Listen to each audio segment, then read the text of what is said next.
You're listening to Whoa! Potluck.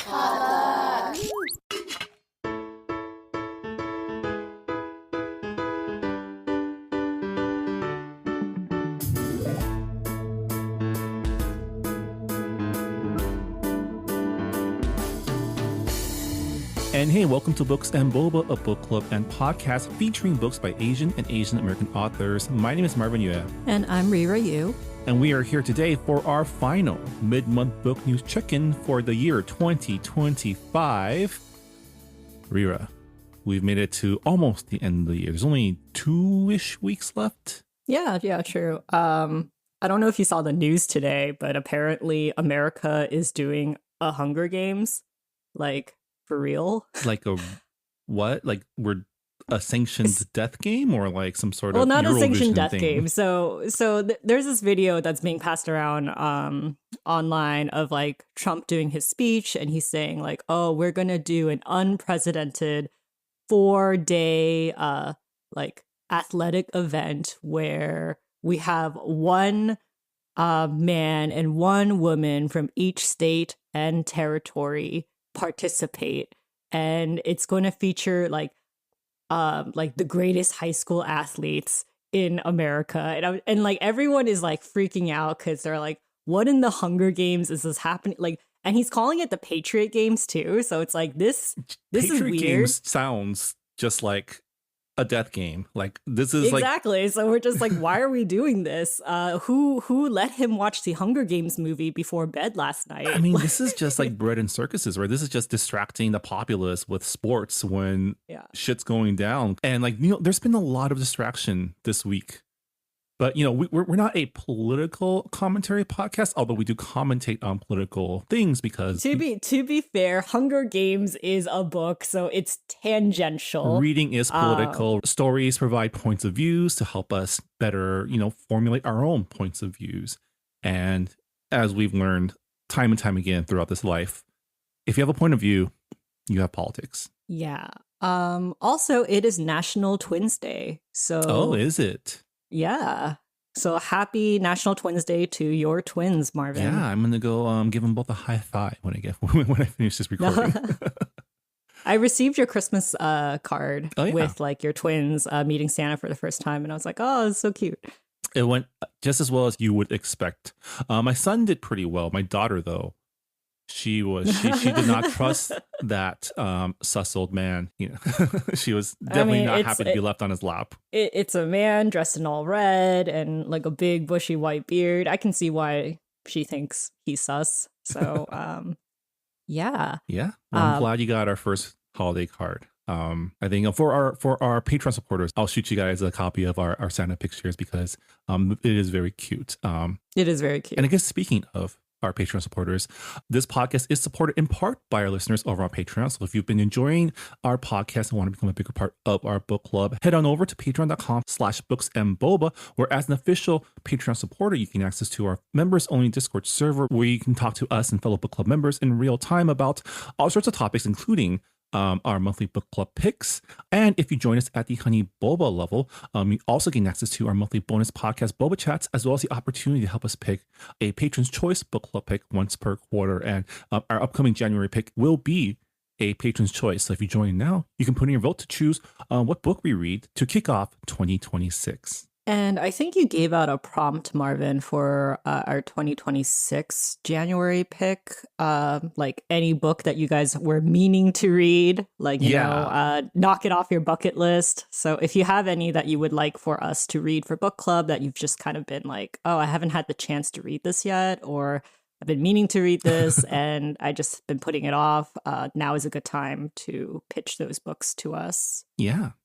But with that, let's kick off our mid-month episode, as always, with our final roundup of upcoming publishing announcements of books by Asian and Asian American authors. You know, it is the end of the year, so I feel like the announcements are, you know, slowing down a little bit. Everyone's going on holiday, but there are some cool stuff coming up. So Rira, why don't you start us off with our first book deal? All right, so our first book deal is Hogarth 1, North American Rights to Light and Thread by Kang. The Nobel Prize winner's first book of nonfiction, published in English, is an intimate, inspiring collection of Han's writings that illuminates the connections between her life and art, and will include her 2024 Nobel Lecture. The book was translated from Korean by Maya West, Lee Ye-won, and Paige Anya Morris. Publication is scheduled for March 2026. So Hong Kong's a name that's been on my, like, I should really read a book by her list for the longest time. So Han Kang is the author of The Vegetarian, which is, what most people know her through. She's also the author of Human Acts and Greek Lessons, which are like very notable books as well. So we do have like a couple books that we could pick from her. But I'm pretty sure you're thinking about The Vegetarian because that's like the first book that kind of blew up in the English publishing world. Well, I feel like just any book. I feel like she's a author that we don't have to pick the popular one. We can pick one of her, lesser known, but also probably pretty good entries. I've heard her style is pretty interesting, right? Well, I've only read The Vegetarian, and it's kind of hard for me to say because like it's being translated. So I don't know if the prose is like reflective of like the actual Korean prose that she wrote. Yeah. I do want to like read it in Korean just to compare because I did hear that the translation really condenses a lot. So I don't know. It would be nice to compare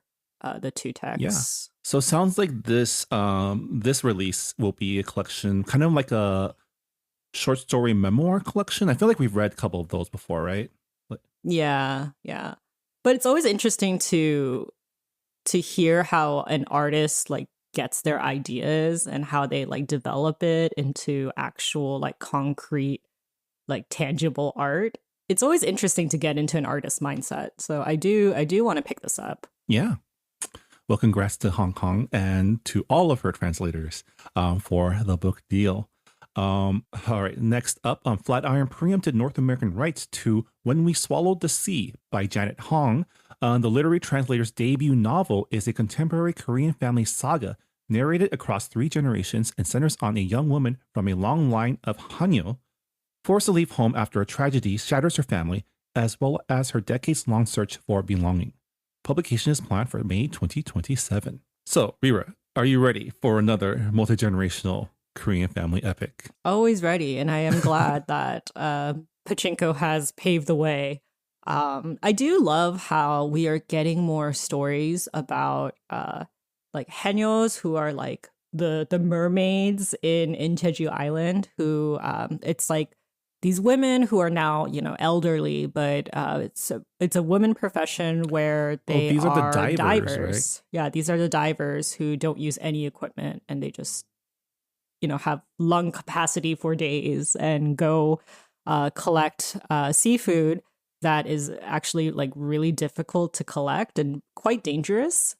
And yeah, it's like it's pretty cool that people actually know what Haenyos are nowadays, thanks to like documentaries. And also there was that really famous IU drama, When Life Gives You Tangerines. Like they mention Haenyo like quite a bit because it takes place in Jeju. So yeah. All right, next up, Simon & Schuster's imprint, Sarah Barley Books, acquired Limitlessly, Mina by Gianna Lakenauth, a middle grade novel in verse about a Guyanese-American 8th grader from Queens whose life is turned upside down when her Nani, the pillar of the family, begins to lose her memory from Alzheimer's. Publication is slated for spring 2027. So Guyanese is a part of the Indian diaspora where they have immigrated to South America. I forgot which part of South America, but it is a very interesting part of the Indian diaspora that we don't see represented quite often. Yeah, sometimes I feel like a broken record on, because every single one of these mid-month episodes, we do reiterate that it's really cool to have, books for young readers that show different sides of the Asian diaspora, because the aftermath of colonization, of migration, of like human trafficking of like the past few centuries has led to all of these different forms that diaspora can take. And books like these are important not only for members of this community to be seen, but also for those of us who aren't familiar with these communities to be aware that they exist and they have lives and they have struggles and they have their own, we have our intersections, but they also have their own unique culture. And, I personally was not familiar with the Guyanese diaspora, but now I know. Yeah, just to like clarify to people. So like Guyanese can refer to like people who are of Caribbean descent, indigenous descent, Indian descent, but considering that the author is Indo-Guyanese descent, I'm guessing that her main character is also of that heritage. So that is just like a guess, probably a good educated guess. But I am glad that this book is talking about like how young people can grieve and deal with grandparents who are going through Alzheimer's, because that's not easy for anyone in the family. And it could be like so heartbreaking and so confusing for someone so young. Be like, why does my grandma not know my name? Or like, why can't she remember that we've done certain things? So I'm glad that this book explores that journey, because it's so hard, and I'm sure that there are kids out there who are dealing with that right now, and they could use that representation. Yeah. All right. Next up, Candlewick has bought an exclusive submission, "Take to the Sky" by Christina Soontornvat. Set in the world of A Wish in the Dark, the middle grade novel tells the story of three unlikely friends: a bird, a boy who used to be a bird, and a boy who may or may not be a prince. Together, they traverse the mountains of northern Thailand to fulfill their destinies. Publication is set for spring 2027. We've read A Wish in the Dark, and we've had Christina on the show to talk about it as well. So This is finally a sequel, spinoff to the book. Yeah, I think it's like a follow-up. It sounds a like companion book. A companion book. Exactly. Like it sounds like a book that's set in the same world, but features different characters. And, I remember being really taken in by the magic system of A Wish in the Dark. And, we love a good story about hidden identities. Yeah. And A Wish in the Dark was inspired by Les Miserables. So I wonder if there is some other like classical literature that's like hidden as gems and Easter eggs in the companion piece. Yeah. That'd be fun. Yep. All right, next up, Beaming Books bought world English rights to Not Again, Dragon Chen, written by Amanda Adams and illustrated by Wazza Pink. A picture book about a boy and his imaginary dragon's tantrums, and their journeys to learning how to navigate big emotions. Publication is slated for fall 2027. This would be perfect for your kids, Marvin, as they navigate big emotions and deal with tantrums when they turn 2 years old. Yeah, I mean, they are both dragon babies. They're both born in the year of the dragon. And, they're about to turn 1, and I'm beginning to see some big emotions start to bubble up. My son especially has had a couple, like, I don't know if they're full-on tantrums, but he has been very upset, especially when he sees me leaving. Oh, he's very attached. Yeah. People complain about the terrible twos, but I honestly think not the worst, but like the most difficult age is like leading right up to 2. Because that's when they can't really talk, but they have the big emotions and they want to communicate, but it's like coming out as like gibberish, and like you both get frustrated because you're like, what do you want? Yeah, I definitely had a couple moments where I'm like, okay, I'm running down the list. You're not hungry. You don't have a dirty diaper. So you're upset about something that I cannot figure out. And usually it turns out he just wants to be held. And he wants me to stand up. He's a Velcro baby. Yeah, definitely. Yeah. And when you get this book for your kids, it should be like, not again, Dragon US. Because young to kids. Yeah. I am excited to get to the point where I can read to them and they actually listen. Because right now, when I try to read to them, they just want to eat the book. So we're almost there. We're not there yet. Yeah, and this book coming out in 2027, it's perfect time for me to pick up for my kids. But yeah, congrats to Amanda and Wazza Pink on their book deal. All right. Next up, Crown Books for Young Readers has bought Ellen O's YA novel, Jin Young in Between. The book is about two star-crossed lovers trapped in parallel worlds and the lengths they go to be together, even if it means the undoing of their own worlds. Publication is scheduled for summer 2026. We love seeing Ellen O on our roundups. Yeah. She is one of the founders of We Need Diverse Books. And speaking of Ellen O, I wanted to include this in our book news portion, but I could not find like the source.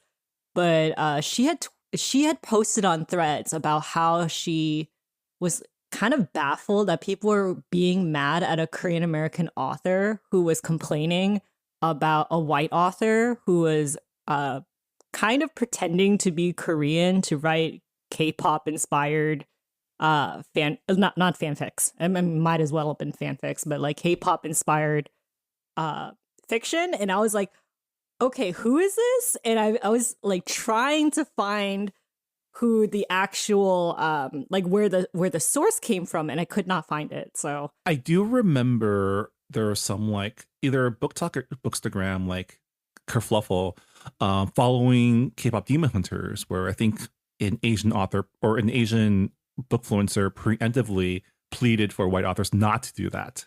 So maybe was it connected to that? I don't know, but I do remember seeing like screenshots of some of the prose in these books, and it was just not it was not good, you guys. And like people were also complaining that there was like the usage of like real K-pop stars' names in this book, and it's just like, why are you doing that? Do you want to get sued? Yeah, but like from glimpses I've seen from this conversation, it was just real bad. And I really wish we could have discussed it more on this episode, but unfortunately I did not have enough sources. But LNO, so glad that she called out problematic behavior, because what are people doing yellow face and trying to write about our culture and trying to capitalize on it. I mean, K-pop has a lot of clout right now, so when you have clout, you inevitably have clout chasers. So it's just the name of the game, unfortunately. But this new book sounds really cool too. I love that Ellen. I always forget that Ellen O's like bread and butter isn't speculative fiction, because I mainly know her as like the We Need Diverse Books person. Yeah, her last book that I remember seeing, was it Spirit Hunters? Let me look. Yeah, it was Spirit Hunters, and it was a middle grade horror mystery series. And I'm like, speculative fiction is kind of her bread and butter. And I do love stories about parallel worlds, so this sounds really fun. I mean, and also two star-crossed lovers whose love will destroy their own worlds, you know. Leave it to young love for people to do the dumbest things, right? Yeah, it's also giving me a lot of like Doctor Who vibes, like the 10th Doctor and Rose, for those of you out there who were on, you know, who are in that fandom in the early 2010s. But congratulations to Ellen. Yeah. Next up, Page Street acquired Monica Chin's debut novel, Don't Print This. This queer YA mystery is about a boy who becomes entangled in the murder investigation of a local reporter in order to rebuild his relationship with his best friend, who also happens to be the reporter's son. Publication is slated for fall 2026. I mean, assuming he wants to be more than friends to his best friend who just happened to lose his mom. I do love the title, Don't Print This. Yeah. That already sets the stage for conflict. So conflicts of interest. I mean, we're on record for loving and good, you know, all sorts of mysteries, you know, cozies, noir, just classic whodunits. So this sounds like a really cool, you know, it's always a great idea to mix a murder investigation with personal relationships, right? I mean, like, can you imagine though? It's like you had a fallout with your best friend, and it's like, oh man, I'm sorry that your dad got murdered. And it's like, how do you rebuild your relationship from that? It sounds like a lot to work through. So I'm sure there's a lot of plot that will be delicious in this book. Sounds like a lot of fun. So congrats to Monica on her book deal. All right. All right, next up, Godwin Books has acquired world rights to A Super Definitely True Story of the Great Animal Race by Dane Liu, illustrated by Aki, which is a cheeky picture book retelling the Zodiac race folktale in which the rat who won the race sets the record straight by retelling his version of the story in which the Getsy rat helped all the animals stand up and fight back against an evil Jade Emperor. Publication is slated for fall 2027. This sounds like a lot of fun because in the actual folktale, the rat kind of Cheats. doesn't cheat. I mean, he does cheat. Does he cheat? I don't know. I mean, he doesn't technically cheat, but it's a very underhanded method. What was it like? He rode on top of a cow. The original story, original story is the cow, the cat, and the rat are all buddies, and they decide, okay, we're gonna go 1, 2, and 3 together. And then at the last minute, the rat kicks the cat off the cow, and that's why the cat is not featured in the 12 zodiac animals. And right before the end of the race, the rat jumps off the cow and finishes first. So yeah, not exactly a clean win, but it's also kind of a fable of why cats hunt mice. Really love stories that are based on like the zodiac tales. Yeah. I mean, like Fruits Basket is like the most iconic one that I can think of right now. Yeah, and as someone born in the year of the rat myself, I'm all for rat redemption. Also, are we sure he's a rat? He could be a mouse. Isn't it a route? Yeah, because in Chinese, the rat and the mouse it's kind of the same word. Like 老鼠, that could be a mouse. And mice are cute. I mean, either way, rodent. So yeah. All right, well, add this to the list of books I can share with my kids in 2027. It's the year of the horse, right? Because it was the year of the snake, and I remember that because we read a book in January about snake sisters. It's snake, yeah. It's let's see, 鼠牛虎兔龙蛇马羊猴鸡狗猪. So it is horse. Next year's horse. 2026 is horse, and 2027 is sheep or goat or ram. Whatever. It's another one. It's another word that can mean a lot of different animals. I think colloquially, it's the year of the ram, right? I guess so. I mean, like in Korean, it's yang, and that means sheep. That's not really goat, but anyway, neither here nor there. It's gonna be the year of the horse. All right, so our final book deal is Quill Tree Bought Foreigners, the next YA novel by E.L. Shen, a multi-generational family saga in which a young immigrant woman's secrets in the 1960s have shocking and reverberating effects in the present day. Publication is planned for fall 2026. We've had E.L. Shen on our show before to talk about her book, The Queens of New York, which was kind of like the sisterhood of the Traveling Pants with like Asian American best friends, which, I absolutely loved. Yeah. She also wrote The Comeback back in 2021, and it was about a figure skater. And I'm like, this is my book. This is my jam.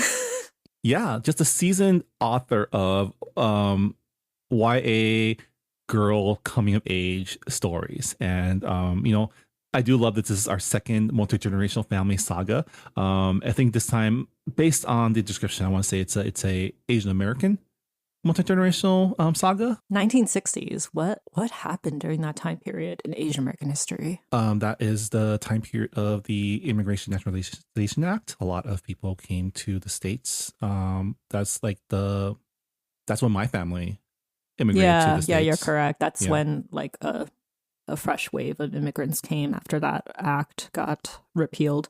I'm guessing it has something to do with that if we're going by history. Yes, always cool to see, personally, always good to see immigration stories that map more closely to my own family's wave of immigration as well, because Asian American immigration is all about waves. Like when your family came here has a lot to do with the type of American experience they have. So, it's always cool. It's always cool when those experiences line up closer to my own experience as well, because sometimes you do want to feel represented, right?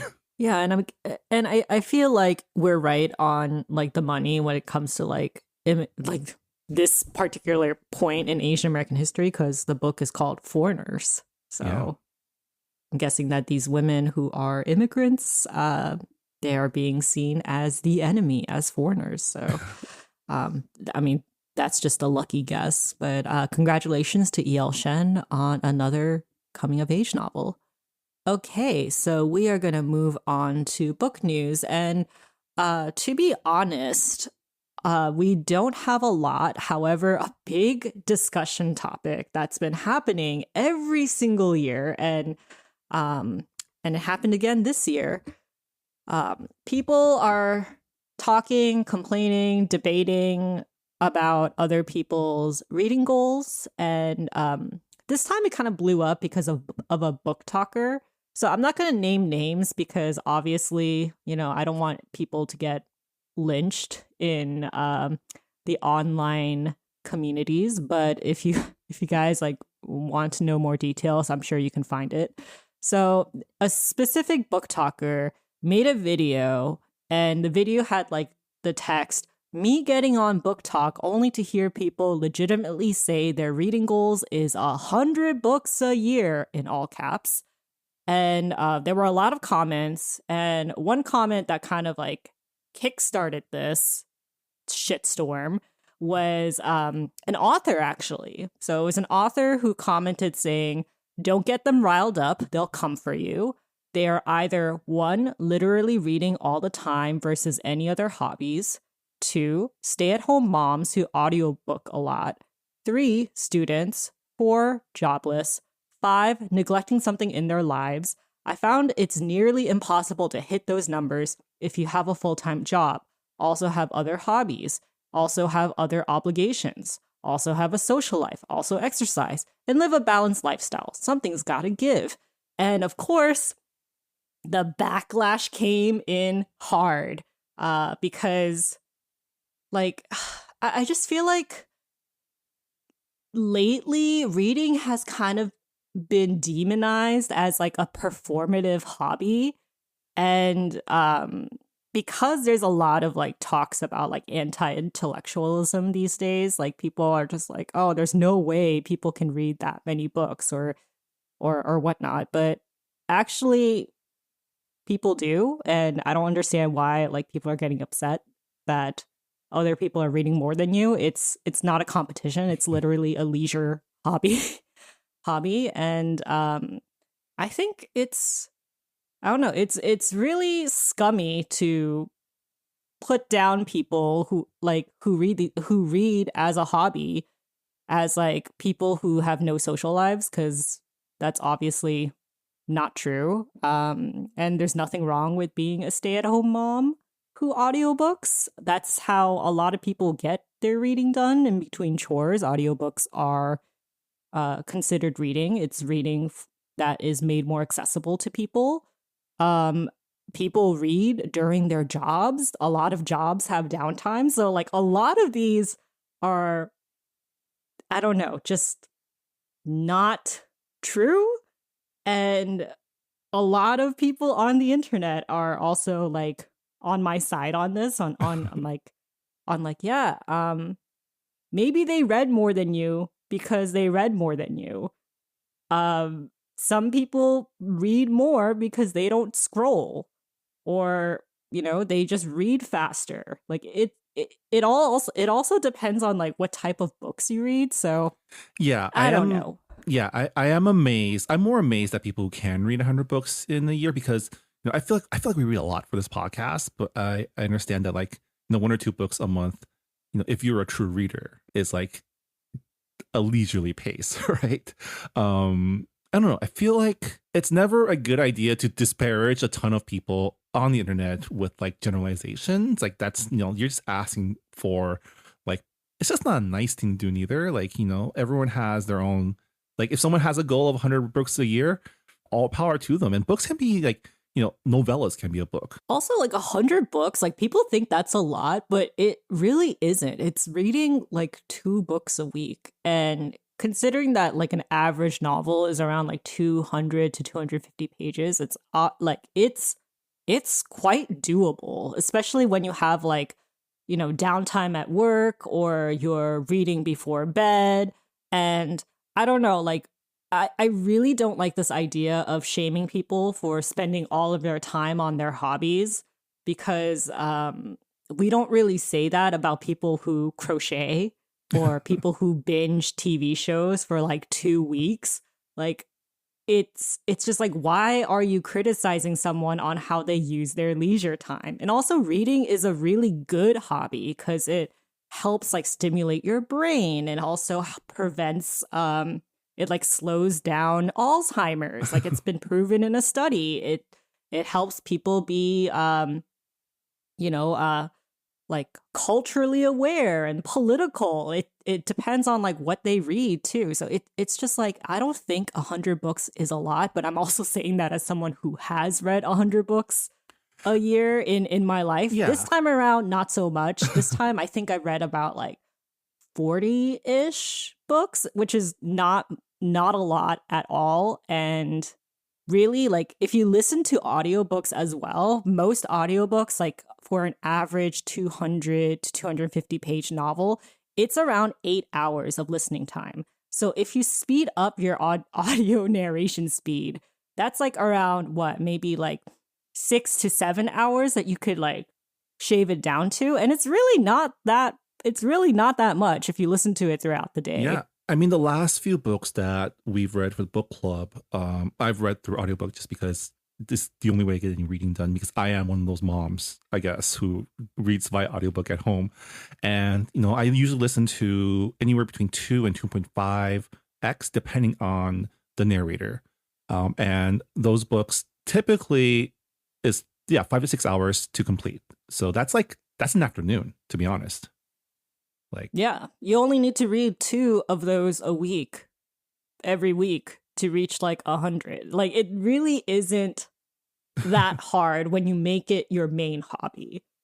Yeah. And yeah, it's just like, let's not shame people for how they use their leisure time. And also, like, don't make reading into a competition. It's already being turned into like hyper consumerism with like all the like special sprayed editions, sprayed edges editions, hardcover editions. Let's not. There is a problematic part of like the bookish community, but it's not like how much time we read or how many books we read per year. It's not that. So my question for you is, like, 100 books is, like, to me, it's a lot of books. Like, for me, it's hard to think of like 100 books that I want to read. So what happens when you start a clunker, right? Like, you know, because usually you can tell if a book is going to be like something you enjoy within the first few chapters, right? You get a sense of the prose, the vibe, the point of view, right? If you DNF a book, does that count towards the book count or no?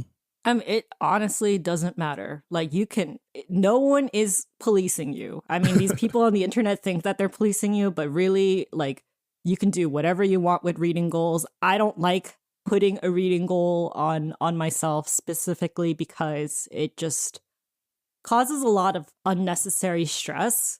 And it's also like, you know, as it gets closer to the end of the year, it's like, okay, let me like read shorter and shorter books, and not necessarily like me picking them because I'm like interested in reading them particularly. So I don't know. And then there are also people who change their reading goals like throughout the year. You know, they'll be like, okay, I read maybe 20 books in the first quarter, but I've only read 5 books this quarter. So I guess I need to like shrink my expectations and so that they can meet their reading goal at the end of the year. So I've seen people who had 100 books as like their reading goal at the beginning of the year, and then they shrank it to like 75, and they're like, yes, I made my goal. Which is still impressive. Yeah, you know? I mean, you're not really competing unless they're like competing for, unless this is like a death game, right? Or this is like, you have to read 100 books or else you're penalized, or you read 100 books and you win like, you know, free pizza for life or something. I'm just saying that half of Americans read 4 books annually, or 3 to 4 books annually. I'm pretty sure that's what the most recent study said. And if you have been reading along with us, that means you've read 3 times as much. And that's just for book club picks. So really, reading any amount of books per year is considered impressive in this day and age because there are just so many distractions. So I don't know. Like, I think people should really calm down on. There's another thing that's been like kind of bothering me, where like people think reading is performative, right? And like I've been seeing a lot of like discourse on performative male reading, like men who purposely choose to be seen with quote unquote feminist books so people would think that they are like, you know, dateable. And I'm like, what are we doing here? Like like can we not? Can we just focus on books that we want to read like personally or to like challenge ourselves and not use it as a prop to look smarter or to look cool or to be more dateable? I don't know. It's just, I've also seen comments about people who are like, who are saying like, oh, people who read at cafes alone are not actually reading their books. They're just doing it to look cool.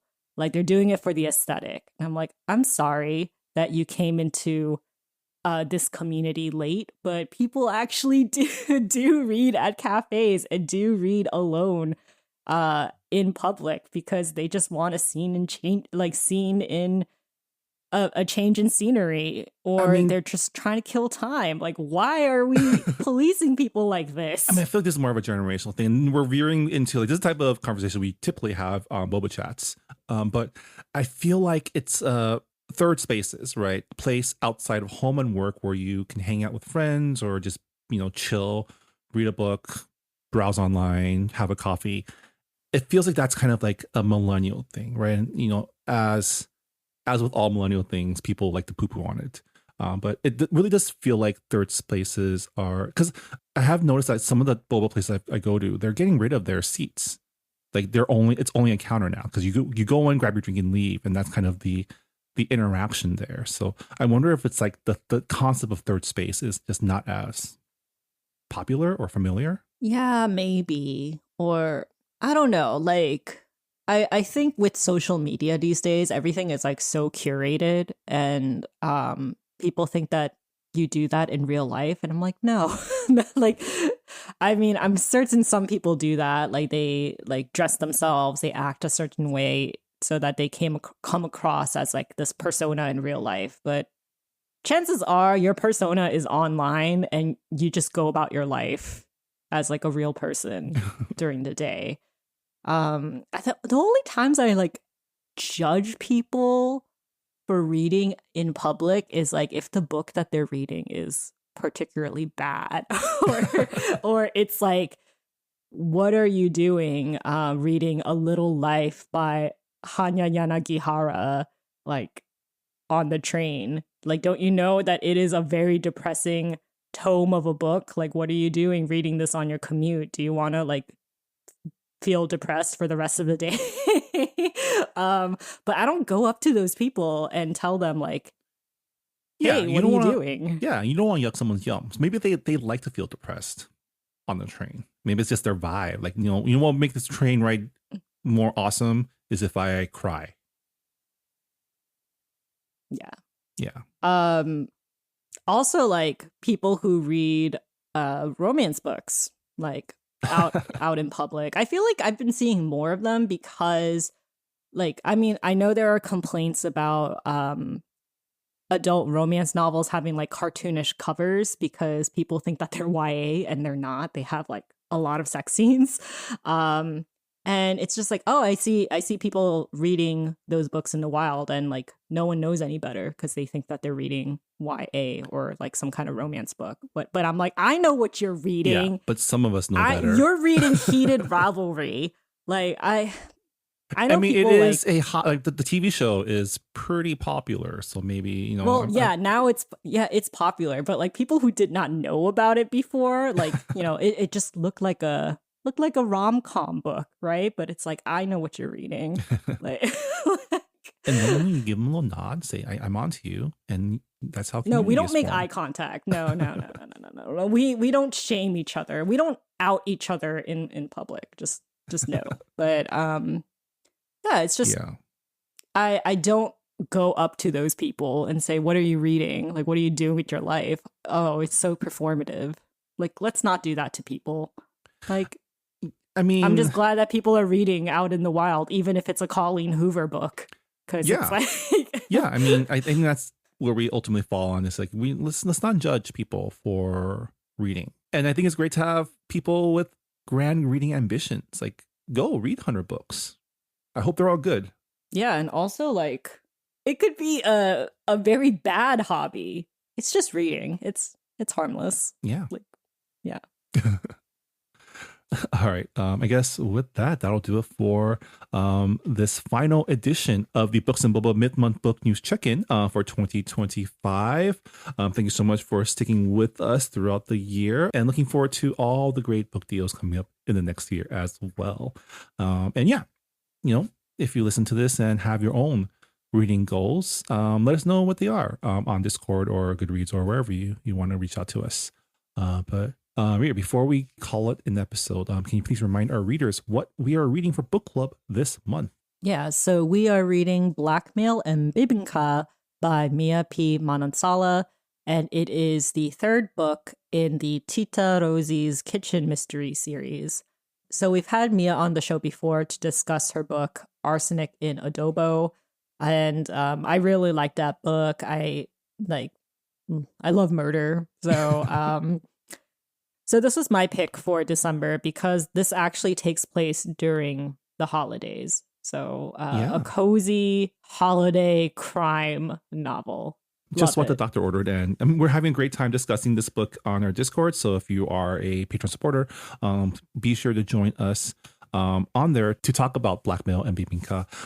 As of today, we would have finished our read. So all plot spoilers are on the table. So we'll... I guess, if you haven't finished the book yet, jump into discussion, jump into the Discord channel with caution, because we probably will be talking all about who the actual killer is. But yeah, looking forward to discussing this with you, Rira, at the end of the month. But before then, wishing you a happy holiday season, Merry Christmas, Happy New Year. Yeah, we made it. We've made it to the end of the year somehow.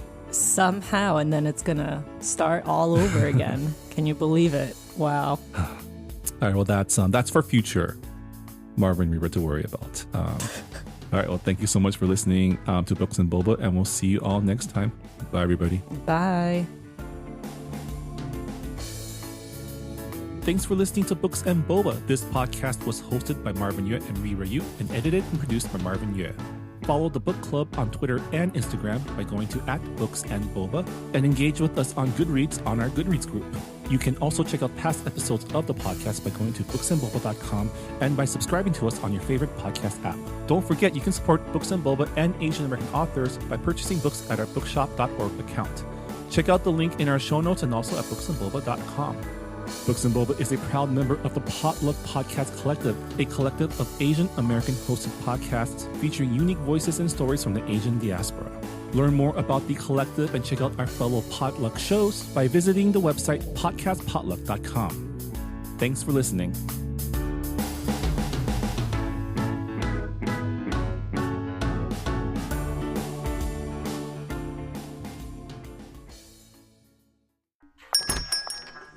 Hungry for spicy food and even hotter conversations? Craving community and authentic storytelling? Then join the table. This is Minor Legends, a new comedy fiction podcast supported by Potluck. Pull up every week with me, Angela Wong Carbone, and follow the stories of me and my friends as we serve up tasty tales of what it means to be Asian American at our weekly dinner hang. If you enjoy deep dishing on absurd stereotypes like tiger moms who tutor your dating game rather than grades, the insanity of your parents' immigration story, to the legend of that one good Asian cousin you can never live up to, then pull up a seat and grab a plate. Featuring dinner guests like Ronnie Chang, Brian Park, Usama Siddiqui, Celia Au, Perry Young, Supriya Ganesh, and more. It's a tasty rotation that'll leave you belly laughing and steeped in relatable and spicy conversations. Can you take the heat? Listen now for free wherever you get your podcasts.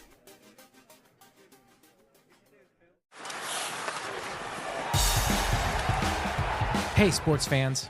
Welcome to Asians in Hockey.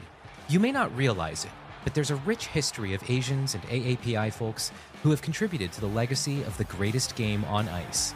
From classic legends like Julie Chu and Robin Bawa to current greats like Leah Lum and Nick Suzuki, and even rising stars like Akane Shiga and Jason Robertson. We'll cover their stories, celebrate their accomplishments, and learn about their impact on the sport of hockey. I'm Nate Nakau, former beer league player, occasional youth hockey coach, and longtime hockey fan, and I'll be your host as we take a look at the rise of Asians in hockey. Subscribe to us on Apple Podcasts, Spotify, Pocket Casts, or wherever you get your podcasts. Part of the Potluck Podcast Collective.